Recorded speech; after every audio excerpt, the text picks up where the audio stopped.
Gracias, Claudia. Buenas tardes a todos. Buenas noches ya y muchas gracias por quedarse a escucharnos. Este es el último panel de la jornada. Ha sido una jornada larga con muchos temas, así que esperamos pues que tengamos un panel con un interés y con un contenido muy atractivo para todos ustedes. Agradezco a Natalia Gutiérrez, presidenta de Acolgen, por esta amable invitación, así como a los miembros de su junta directiva y demás empresas miembros de este gremio. Bueno, es tarde, así que demos inicio. Tenemos a la senadora Angélica Lozano y ayer la agenda y la discusión política del país pues tuvo a la senadora Lozano, a otros colegas en el Senado en medio de una discusión importante. Entonces no queríamos entrar nosotros en materia energética porque sabemos que hay un interés por de pronto tener una lectura de lo que piensa la senadora Angélica Lozano de lo que sucedió ayer y el trabajo que ella está desarrollando a partir de ayer mismo y durante todo el día de hoy para que el proyecto de reforma laboral tenga un trámite rápido. Entonces, Angélica, vamos a tomarnos unos cortos minutos para manifestar estas ideas al auditorio porque sé que hay interés sobre este tema de coyuntura y luego tomaremos entonces el tema energético que nos compete. Muchas gracias, Francisco, Natalia, por la invitación. Yo cancelé todo en la agenda porque dije, ahora tengo que asumir este chicharrón enorme, serio, pero dije, no, Acolgen no, porque cancelé otra cosa que es una oportunidad de aprendizaje. Pues el Senado, no digo el Congreso por ahora, al final sí la conciliación, el Senado tiene una responsabilidad enorme porque la legítima, compleja y polarizante discusión que está en el Senado no se puede resolver haciendo conejo, ¿no? Aprobar la apelación no era para salir del paso y hacer conejo y de pronto aprobar una reformita chiquita. Creo que tenemos que tener la inteligencia colectiva de dar la discusión de la reforma laboral que aprobó la plenaria de Cámara, 88 artículos, y con total criterio analizar, identificar lo bueno, lo regular, lo malo y mejorarlo y darse la pela de sacar las cosas que tengan un efecto negativo, un efecto que no va en beneficio, pero también de ceder y de aprobar una reforma seria. No puede el Senado salir con una reforma aguada, porque entonces, no, entonces ustedes no querían reforma, querían era un tema solo político. Y nuestro país sí necesita unas transformaciones, entonces con total apertura toca dar esa discusión. Juan pues está al día porque él ya dio esa pelea ya, nosotros empezamos hoy el análisis y la puja por supuesto del gobierno ha sido promover, los cuestionamos, ¿ustedes quieren una reforma o quieren una campaña pública financiada por el Estado para beneficiarse en las elecciones? Y creo que eso es lo que querían, abusar del poder. Por eso, si detuvimos ese abuso de poder, lo que toca es hacer una reforma laboral seria y eso implica ceder y yo creo que eso se dice fácil, pero hay que actuar con responsabilidad y esa es la invitación. Muchas gracias. Muchas gracias, Angélica. Muchas gracias a la senadora Angélica. Ya nos toca meternos en el tema de energía, Juan. Entonces ya con este punto de vista de la senadora Angélica Lozano, que va a ser protagonista de esta discusión, entramos entonces un poco en materia de lo que nos convoca en nuestro panel y es, vamos a explorar con la senadora Lozano, con el representante Espinal, el rol del Congreso ante unas situaciones, ante unas alertas, ante unas advertencias que durante toda esta jornada del 17º Congreso Anual de Energía de Acolgen se fueron poniendo sobre la mesa en distintos grados y en distintos momentos. Y una de ellas tiene que ver claramente con las discusiones sobre desabastecimiento energético en el corto y en el mediano plazo para Colombia. Juan, desde el Congreso de la República, la Cámara de Representantes, ¿cuál piensas tú que debe ser el rol del Congreso ante unas discusiones, ante digamos las discusiones sociales, gremiales, empresariales y públicas desde las posiciones del gobierno actual que se está dando sobre este tema? Bueno, Francisco, muchas gracias y un saludo a la senadora. Natalia, muchas gracias a Colgen por esta invitación, a los que nos acompañan. He estado desde la mañana en la actividad en el foro y ha sido muy interesante, unos paneles profundos con muchos temas y me imagino que están cansados, y cerrar con políticos, esperamos que no se nos vayan a dormir. Pero miren, antes de esto, Francisco, permítame, porque yo no me puedo alejar de esa introducción que hizo la senadora Angélica, y yo felicito a los valientes 49 senadores que ayer votaron en contra de la consulta popular. Ayer se jugaba y estaba en juego realmente el futuro político y democrático de nuestro país. Si ayer pasaba la consulta popular, era entregarle un cheque en blanco al presidente Petro y al Pacto Histórico para hacer campaña al Congreso y a la Presidencia de la República, asegurando seguramente pasar a una segunda vuelta.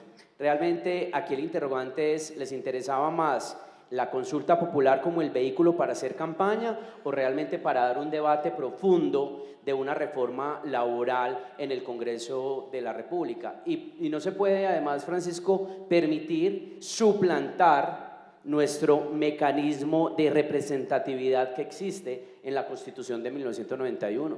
Al Congreso de la República, a nosotros nos eligieron más de 18 millones de colombianos que confiaron en nosotros, al presidente 11,5 millones, así que tanto a él como al Congreso de la República, Ejecutivo y Legislativo, obviamente se tiene que respetar y las decisiones se deben acatar. En tema de energía, dos temas que me preocupan, sin duda. Primero, me preocupa que la UME no está aprobando los puntos de conexión. Y yo creo que ahí, doctora Angélica, nosotros tenemos que analizar si hacemos debate de control político, si le levantamos la mano a la Procuraduría, que lo escuchamos hace unos minutos, a la Contraloría, porque no puede quedar en el ambiente o ante la opinión pública una inacción de los entes de control. Nosotros como congresistas respondemos por el debate del control político, pero son los entes de control los que prenden las alertas, y para ellos este llamado obviamente de manera respetuosa. Y una cifra, solamente en la costa Caribe aprobaron aproximadamente entre el 3 y el 4% de los puntos de conexión, es decir, un 96% de todos los trámites de conexión fueron negados por la UME, y yo creo que eso es preocupante. Y yo lo he dicho, el presidente Petro al sector energético, al sector minero energético, también le está haciendo y le está aplicando el chu del sistema de salud, así que no lo podemos permitir. Segundo, estoy de acuerdo con los expertos que escuchamos hoy.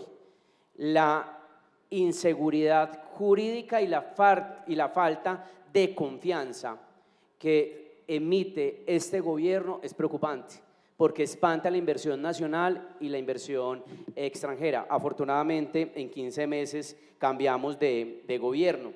Y el dilema entre oferta y demanda. Lo decía la doctora Natalia esta mañana, la demanda en el país en el 2024 de energía aumentó en un 2,6%. Necesitamos seguridad energética, darle equilibrio a la soberanía energética para lograr la transición energética, un tema que lo maneja muy bien el doctor Tomás y que a todos siempre en estos espacios nos da clase. Y finalizo con esto, dos proyectos de ley importantes, un proyecto de ley importante que estoy liderando en la Cámara de Representantes, soy autor, y es la creación de la licencia flexible para los proyectos eólicos y solares en el país. Necesitamos una canasta energética diversa, necesitamos que haya confiabilidad. Las Termo e Hidroituango nos salvaron el año pasado de un apagón. No las energías eólicas y solares que tenemos, no. Las Termo y Hidroituango, energía en firme. Y yo creo que hay un reto importante, y es algunos proyectos de ley que están en trámite que no pueden pasar. El 220 no puede pasar, la integración vertical del sector eléctrico no puede pasar, y los dos proyectos de ley que ponen en riesgo el cargo por confiabilidad no pueden pasar, así que ahí tenemos un riesgo, así como ayer se hundió la consulta popular, hay que hundir estos proyectos de ley. Pues difícil después de la precisión de Juan, no solo seguidor pilo del tema, sino que estuvo hoy todo el día. Esa parte final es clave, los proyectos de ley. Ha pasado recientemente que ¿a qué horas fue este? Entonces, de verdad, la pupitriada del orden del día implica mucha atención, interlocución y poder tener esa puente con la academia, con la industria, con los expertos para identificar esas mejoras y para no dejar pasar cosas que luego crean unos hechos difíciles de devolver y de corregir. Y creo que varios de estos proyectos pues es la realidad y el final de legislatura, o sea, esta etapa, este mes que sigue, es especialmente crítico en el tema. Creo que la realidad y pues con todo lo que se ha hablado hoy, la falta de institucionalidad, ¿no? La vacancia en la CREC y por tanto la imposibilidad de tener reglas claras para la recuperación de la inversión, reglas claras para invertir a largo plazo y garantizar la disponibilidad pues, de la energía y de todos los elementos, pues impactan y pasa por el Ejecutivo y ahí en ese caso el Congreso, ¿qué hace? Control político, proyectos de ley, yo creo que aquí es más reducido. Hay iniciativas concretas, puntuales, casi quirúrgicas como la que Juan lidera, pero el gran poder está en el Ejecutivo. Un país presidencialista como el nuestro, desde siempre como sistema, pues aquí sí que lo hemos probado al límite en todas las áreas y por eso el impacto complejo en lo fiscal, en lo energético y en toda la realidad práctica de aterrizar las buenas intenciones y propósitos de transición energética, pero desconociendo la realidad del gas, minimizando, menospreciando y al contrario persiguiendo. Entonces creo que en el Congreso y Ejecutivo pues claramente se necesita que pueda haber un equilibrio y unos contrapesos, pero pues en la materia energética no se ha logrado en este periodo. Gracias, Angélica. Para efectos de tiempo y de tener una mejor velocidad, creo que lo que podemos hacer es lo siguiente. Yo les voy a mencionar a ustedes una serie de aspectos, una serie de preocupaciones que hoy aquejan al sector y quisiera que me lo respondieran en términos de, obviamente, cuál es la postura de ustedes, pero también cuáles creen que deben ser los roles que el Congreso, como miembros pues, del Senado y de la Cámara de Representantes, pueden tener, en términos de lo que ustedes consideren, en términos de control político, en términos de proyectos de ley, en términos de las distintas funciones ahí. Comencemos, ya lo mencionó Angélica, pero quisiera preguntárselo a Juan, y es interinidad de la CREC, por ejemplo. Hablemos de la interinidad de CREC. ¿Tiene el Congreso herramientas para poder lograr no solo fortalecer terminar esa interinidad, sino también fortalecer su capacidad técnica? ¿Qué podrían hacer ustedes desde el Congreso para eso? Pues, primero, uno lamenta que la CREC en este gobierno esté desmantelada. 4 directores ejecutivos, en este momento 3 comisionados en propiedad, 1 en encargo, o sea que faltan 3 comisionados en propiedad. Una institución técnica, una institución que entrega seguridad jurídica al sector, a todos los inversionistas. Nosotros hasta el cansancio lo hemos hecho. Esto parece un déjà vu. Hace un año estábamos hablando de lo mismo acá, ¿cierto? Espero que en un año, no, creo que sí, pero bueno, ya a punto de elegir un nuevo presidente de la República. El debilitamiento institucional es preocupante, 55 ministros, 3 ministros de Minas y Energía, cada uno con su estilo, cada uno con sus intenciones de acuerdo al sector que representa. Creo que es importante ejercer control político, aunque poco nos escucha Francisco, eso es una realidad. Nosotros lo hacemos. Pero hay algo importante y creo que lo tenemos que analizar. La doctora Angélica, que es la presidenta de la Comisión Cuarta de Presupuesto, sin duda hay que hacerle un llamado y me alejo con la pregunta de la CREC porque está desmantelada y no nos queda a nosotros más que prender siempre la alerta. Oiga, esta institución tiene que funcionar. Aquí no podemos traer, y lo digo con todo el respeto, a un ciudadano X que no tenga experiencia como comisionado. No podemos debilitar técnicamente la CREC, pero también hay que hacerle un llamado, Francisco, al gobierno. Los 750.000 millones de pesos que nos ahorramos en la consulta, que se los paguen al sector que está aquí presente, porque son más de 7.5 billones de pesos, al menos es el 10%, ¿cierto? Realmente, porque las generadoras y las comercializadoras están hoy realmente preocupadas. Nosotros tenemos que evitar, doctor Tomás, un apagón en el país o un racionamiento. El llamado del alcalde Galán al gobierno nacional y a todos nos tiene que unir en un acto de responsabilidad. Y miren, no es posible que el gobierno no quiera pagar. los subsidios que ya le debe realmente a la prestación del servicio. Vimos cómo la intervención de aire, como decimos los paisas, terminó peor el remedio que la enfermedad. A las termoeléctricas les adeudan aproximadamente 900.000 millones de pesos, lo decía el doctor John Maya esta mañana, casi el 50% de la deuda es a EPM y a sus filiales y casi el 60% a Finia. Entonces uno puede decir, hombre, hace unos años cuando aprobamos el aumento de la participación energética de EPM para que llegara a Finia, ¿fue un error o fue un desacierto o un acierto? Pues yo creo que ya pasó. Lo que tenemos que hacer es superar realmente lo que está ocurriendo en la costa Caribe. La fórmula para bajar las tarifas no es de la noche a la mañana. Este gobierno lleva 3 años hablando de la disminución en el costo de la tarifa en la costa Caribe y no lo ha logrado. Aquí lo que tiene que existir es, como lo decía el doctor Federico hace unos minutos, construir sobre lo construido, realmente entregar seguridad jurídica e insistirle al gobierno que hay que pagar las deudas. Y también analizar, doctora Angélica, en el presupuesto nacional que vamos a aprobar este año, qué podemos hacer por el sector. Yo creo que ahí tenemos que ser audaces y también le levantamos las manos a ustedes. Ustedes conocen el sector, no se alejen del Congreso de la República, vayan más al Congreso, convóquenos más para mirar entre todos cómo solucionamos, senadora Jenny, el problema que estamos enfrentando en materia de deuda del Gobierno Nacional al sector. Angélica, sobre la deuda, precisamente. Chaparrón de agua fría. Por presidir la Comisión Cuarta de Presupuesto, tengo asiento en el CARF, es de la presidencia. Mentiría si les diera una mínima luz. No hay caja para pagar empleados ni contratistas del Estado de servicios. En agosto, veo aquí a don Pedro. Entonces la situación es realmente crítica para todo, para funcionamiento básico y para cubrir obligaciones.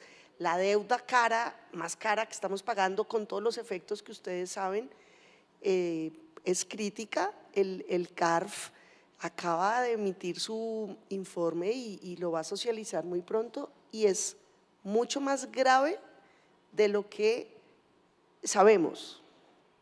Tengo pacto de confidencialidad, no puedo tampoco hablar.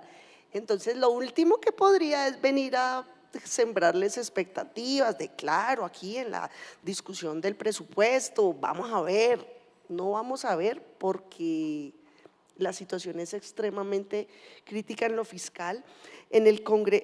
Frente a esta realidad de interinidad de la CREC y demás, está también una realidad de dañar es fácil, desmantelar y acabar y perder capacidad técnica, ritmo, reglas, construirlas, pues toma tiempo, maduración, y luego reconstruirla. Y le preguntaría un poco a Tomás, mi otro profesor en el tema, cómo va a ser ese plan. Y yo le invitaría a este sector a construir un plan claro en tantos ejes complejos y en crisis y que le pongan esa agenda clara, masticada, discutida a todas las personas que van a competir por la presidencia, pero yo creo que esto es en versión plan choque, mes 1, mes 2, mes 3, mes 5 y que lo discuta públicamente con todos los actores de que es realista, de que es viable, porque recuperar esa capacidad pues es mucho más tiempo que destruirla. En el Congreso, por ejemplo, es atajar micos, porque se intentaron bajo perfil proyectos para cambiar perfiles, para cambiar reglas y para poder pues cooptar distinto con un perfil inferior el ente regulador. Entonces, eso es como la realidad. Y escuchando a Juan con el ejemplo, 55 ministros que cambian y demás, pues una mujer admirable, seria, se puede tener diferencias, pero la señora sabe de su ramo y es íntegra como la ministra de Justicia. Hoy amanecimos con la noticia de que se va y se va porque se le meten al rancho con solicitudes indebidas. Entonces pareciera que el requisito de uno es no saber del tema y si sabe, pues no lo dejan trabajar. Entonces ese perfil implica un plan de choque complejo en todos los campos. también para los dos. El Congreso, como lo vimos al inicio de este panel, hablando puntualmente del tema laboral por la coyuntura, pues es el espacio privilegiado para el desarrollo de reformas propuestas por los congresistas, mayoritariamente propuestas por el gobierno. Y claramente el sector energético, con estas discusiones que estamos teniendo, pues sería el propio candidato para adelantar de pronto algún tipo de reforma. Les pregunto a los dos, ¿estamos en un momento adecuado para de pronto abordar de pronto una reforma de esas ambiciosas a la energía? ¿O estamos en un momento de pronto para buscar tal vez medidas de mayor estabilización ante una situación crítica y ante los aspectos que hemos venido discutiendo aquí en este panel, como la interinidad de la CREC, las decisiones regulatorias recientes y toda esta inseguridad jurídica que se ha presentado? ¿Cuál sería ese dilema? ¿Cuál sería la respuesta de ustedes a ese dilema? ¿El Congreso debe reformar ahora o ya toca esperar a un próximo gobierno, o tenemos que trabajar más bien en una agenda donde el Congreso estabilice un camino más tranquilo, Angélica? El Congreso se acaba el 20 de junio. Ya es hora de empalme. Es poco probable una reforma seria en algún nivel en el último año, y qué pena la crudeza. Este es mi tercer periodo en el Congreso, creo que llevo uno más que tú. Y el último año ya cambia la lógica, los tiempos, la agenda, y no es realista. Es tiempo, en cambio, sí, de construirlo, testearlo, probarlo y mercadearlo y buscar consensos. Cuando una reforma o una agenda recoge a gente que piensa muy distinto, es que esa agenda está bien hecha. Entonces, por ejemplo, ayer lo trabajamos con mucha gente muy diversa, casi todas mujeres. Paloma, Norma, Nadia. Pero entonces la agenda une entre la diferencia. Entonces yo les invitaría a volcar esa claridad en armar ese plan de choque para el Ejecutivo y de cuál es esa reforma que necesita. Y también preguntarse si todo es de ley, porque aquí tenemos un fetiche por la ley, y luego cúmplala, impleméntela. Y hay un tema que no mencionamos, que debieron hablarlo con seguridad, pues las consultas previas implican de verdad que hagamos una traducción y una pedagogía para que se entienda fácilmente los impactos y el atraso que implica y el riesgo de seguridad energética, entre otros, económico, de corrupción, porque yo creo que si logramos que se entienda la distorsión del mecanismo, se puede lograr la capacidad de una reforma.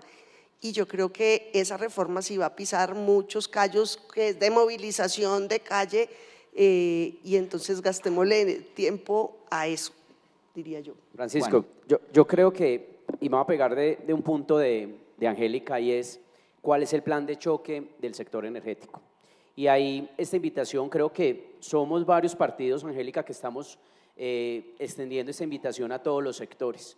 ¿Cuál es el plan de choque del sector minero energético para que el próximo Congreso de la República, el 20 de julio, radique el paquete de proyectos de ley y el próximo presidente de la República, el 7 de agosto, se siente primero a derogar decretos y resoluciones? Porque qué cosa tan impresionante. ¿Y qué vamos a hacer? Entonces, vamos a abrir, por ejemplo, la oferta al mercado que ustedes representan. Vamos, por ejemplo, a declarar una emergencia económica y energética especialmente para este sector, para tomar decisiones constitucionales y legales. Vamos a sentarnos con las Cortes para decir, aquí tenemos que evitar un apagón y tenemos que darle equilibrio a la seguridad energética. ¿Cuál es el plan de choque? Y ustedes lo conocen muchísimo mejor que nosotros como legisladores. Segundo, más reformas en este gobierno. ¿Qué tal, por Dios? Desde que inició, el presidente Petro dijo, voy a reformar la ley 142, 143, gracias a Dios no lo hizo, ni lo presentó al Congreso de la República. Claro, esos son de ya, no lo van a radicar. siempre el 20 de julio lo dicen, vamos a reformar la ley de servicios públicos. Seguramente este 20 de julio, en la instalación del Congreso, llega el presidente Petro nuevamente a decir que mañana lo van a radicar. Afortunadamente Estamos con no. la espada, compañero. Entonces, reformas en este momento, no. Y yo creo, ustedes me pueden corregir, puedo estar equivocado en lo que he estudiado y he aprendido de ustedes y en el Congreso, que no necesitamos reformar la ley 142 y 143. Hay suficiente normatividad para darle estabilidad y seguridad jurídica a este sector, que es fundamental. ¿Qué tal Colombia sin ustedes? Y ahora lo decía, creo que era María Fernanda Suárez, y hablaba de... No, María Fernanda Suárez no era María Fernanda Mayhuasca, sobre, ustedes se imaginan los pelados sin poder conectar el celular porque no hay energía, y hay que cambiar y hay que buscar realmente el mensaje y la narrativa, y yo creo que eso es fundamental. Y cierro con esto, Francisco, el Congreso de la República tiene una deuda con este país, con los sectores, pero también con las comunidades. Es válida las consultas, son válidas las consultas previas como mecanismo. El que hoy está operando fracasó porque se convirtió en un cartel, porque se convirtió simplemente en un mecanismo para escurrir económicamente y para extorsionar a los empresarios. Y yo he venido en todos los foros diciendo, necesitamos reglamentar la consulta previa, acabar el incentivo económico perverso, como en el Congreso de la República en el 2010 se eliminó el incentivo económico a las acciones populares. La comunidad necesita el acueducto, listo, venga empresario, construya el acueducto y ya tenemos la formulita, obras por impuestos, y deducimos impuestos, simplemente como ejemplo, porque hay que abrir el debate, pero clave, acabar con el incentivo perverso. Y las comunidades se tienen que convertir en un aliado estratégico del proyecto, lo tienen que conocer a profundidad, como está pasando en este momento, que la comunidad está defendiendo a Puerto Antioquia, que lo quiere acabar desafortunadamente, lo quiere limitar o lo quiere frenar el gobierno nacional, o como las comunidades de Hidroituango han salido a defender este importante proyecto. Gracias, Juan. Hay tres aspectos que voy a empaquetarlos en aras del tiempo, en el cual quiero saber la opinión de ustedes y el rol que el Congreso puede hacer para crear como garantías para eso. Y los tres son los siguientes. Uno, aquí en este sector y en la jornada de hoy se habla mucho de las garantías para la inversión, que este es un sector que requiere una inversión con garantías, con seguridad, de largo plazo y con estabilidad. Hay dificultades de este sector para eso.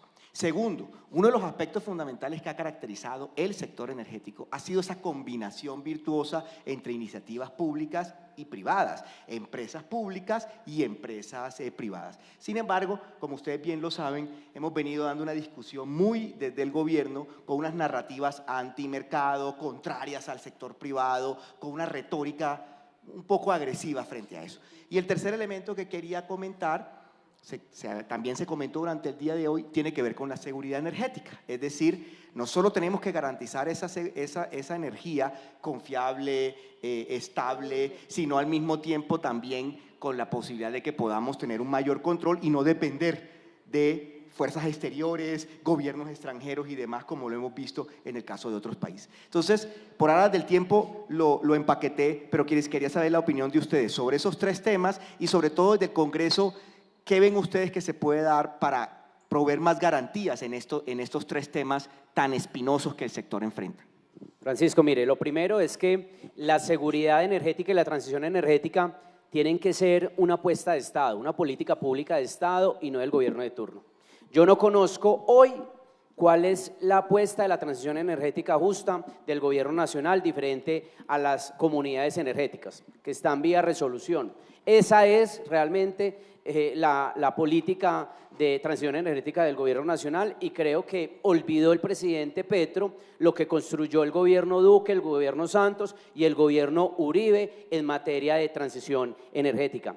Hay que construir sobre lo construido, y creo que se equivoca el gobierno actual en realmente no construir una transición energética sobre los cimientos de los otros gobiernos. Hombre, es que ¿cómo se le ocurre a este gobierno, y esto lo decimos cada año, aumentar las transferencias para los proyectos de energías eólicas y solares del 1 al 6%? Si supuestamente le apostaban a eso. Entonces realmente es una doble moral de este gobierno. Lo segundo, y yo creo que es fundamental, nosotros tenemos que defender este sector. No se puede estatizar, o volvamos a lo que era el sector, o lo que era Colombia antes de la ley 142 y 143. Funciona perfectamente el sistema mixto, perfectamente el sector público puede tener sus empresas como EPM, como la tenemos en Medellín, 100% público, y perfectamente están ustedes, sector privado, que trabajen de la mano y que realmente haya un equilibrio en la prestación del servicio. Usted imagina Colombia bajo un gobierno de Petro sin los empresarios privados que nos garanticen a nosotros energía. Estaríamos apagados completamente. Y tercero, pues miren, yo creo que es fundamental desde el Congreso de la República una alianza más profunda con el sector para construir una hoja de ruta y darle seguridad a las inversiones. Y creo que cuando la política pública, cuando la seguridad y la transición energética se convierten en una política pública del Estado colombiano y no del gobierno de turno, podemos llegar a tomar decisiones con ustedes y firmar memorandos a largo plazo. Contratos a largo plazo para darles a ustedes estabilidad, confiabilidad y seguridad jurídica, que eso fue lo que más escuché el día de hoy de este sector. Necesitamos confiabilidad y seguridad jurídica. Ese es el reto para el próximo gobierno. Gracias, Juan. Angélica. Y eso no está tanto en el Congreso. El mensaje, las señales, invierta en Colombia, apueste a mediano plazo, a largo plazo, pero vamos a una huelga y le doy la orden a las fuerzas militares de no actuar. ¿A qué hace quien recibe ese mensaje? Venga, invierta en Colombia, que nos vamos a huelga. Listo, es muy coyuntura hoy, pero la realidad es que la gente que invierte, que construye y que tiene el músculo para esperar varias décadas generando el desarrollo que de otra forma el público, no tiene cómo hacer. Necesita señales, claros, mensaje, la historia, vamos a lograrla aquí, nos vamos a demorar, pero estos son los hitos de los compromisos y eso implica la seguridad jurídica y la posibilidad de desarrollarlo y no el cambio de reglas de juego y que vamos para algún lado. ¿Por qué tenemos la deuda cara? Bueno, yo decirle aquí al señor de portafolio ya los temas detallados, los cubre todos los días, por esas señales, por la comisión ahora que me la he gozado, pues porque yo soy nueva en la comisión de presupuesto. Cámbiate, no sé en cuál estás, cámbiate. ¿Y la quinta? No, quédate ahí, quédate ahí. Es que descubrí que gana uno mucho cambiando de comisión. Y claro que llaman toda clase de analistas y quieren es entender para dónde va, o sea, esto tiene contención, tiene futuro, van a hacer un plan serio. Entonces yo creo que al final es temas de construcción de confianza, o sea, como desde la relación más cercana familiar hasta esta de largo plazo internacional es pura construcción de confianza y eso implica ver si es hasta dónde es de diseño institucional. Lamentablemente creo que mucho es de el enfoque, del liderazgo, de la acción colectiva posible. Y el diseño institucional sí tiene que tener esas salvaguardas y por eso es clave estar monitoreando todo. Estamos por elegir 3 magistrados, ojalá magistradas, de la Corte Constitucional, 3 de 9 se renuevan este año y creo que hoy debería salir una terna, si no estoy mal. El martes se elige en la plenaria del Senado otro. Entonces eso tiene una profundidad porque son 8 años de giro y que va a consolidar una visión y por eso es clave que, y en esa configuración del poder está muy enlazado. Si queremos órganos de control que funcionen, ¿cómo hacemos para que en la política llegue gente con una lógica constructiva para que sean órganos de control que hagan su tarea? Entonces creo que por ahí pues. Muchas gracias, representante Juan Espinal. Senadora Angélica Lozano, la voz del Congreso frente al sector energético, frente a sus retos, a sus realidades, las limitaciones que tienen las funciones del legislativo, pero también el potencial que tiene para servir de contrapeso, para hacer control político y para hacer un espacio en el cual se puedan dar las discusiones sobre los distintos retos que enfrenta el sector. Soy Francisco Miranda, director de portafolio. Este fue La Voz del Congreso en el 17º Congreso Anual de Energía de Acolgen. Muchas gracias por acompañarnos en esta jornada y hasta este punto. Este fue nuestro panel. Quiero hacer una… Como estamos de verdad en un reto de 37 días de seriedad, profundidad y cumplimiento, por favor, comunicarse. Necesitamos información, datos, propuestas y un ánimo y apertura a ceder. Tenemos que lograr una reforma seria que le cumpla al país y que de verdad permita un avance y una transición y no que se revivan temas peligrosos.